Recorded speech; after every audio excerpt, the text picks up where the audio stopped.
प्रजासत्ताक दिनाच्या निमित्ताने महाराष्ट्राच्या तमाम जनतेला, ठाण्यातल्या जनतेला मनापासून शुभेच्छा। आणि स्वातंत्र्य ज्यांच्या मिळालं ते सर्व स्वातंत्र्यवीरांना मी विनम्र अभिवादन करतो।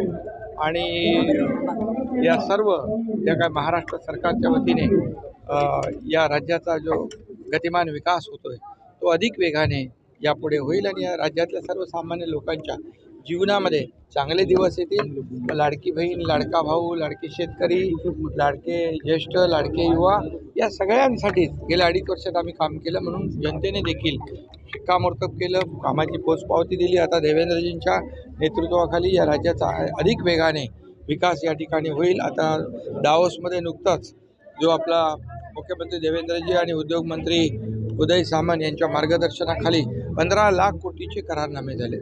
ही महाराष्ट्रासाठी अतिशय भूषणावह बाब आहे आणि महाराष्ट्र इंडस्ट्री फ्रेंडली स्टेट झालेला आहे। महाराष्ट्राकडे उद्योजक आकर्षित होत आहेत, हेच यावरून सिद्ध झालेलं आहे। त्यामुळे महाराष्ट्राचा वेगवान विकास होईल आणि आदरणीय देशाचे प्रधानमंत्री नरेंद्र मोदीजी यांचे भक्कम साथ, त्यांचं पाठबळ राज्याला विकासासाठी मिळतंय आणि म्हणून हे डबल इंजिन सरकार जे आहे अधिक वेगाने या पुढच्या काळात धावेल।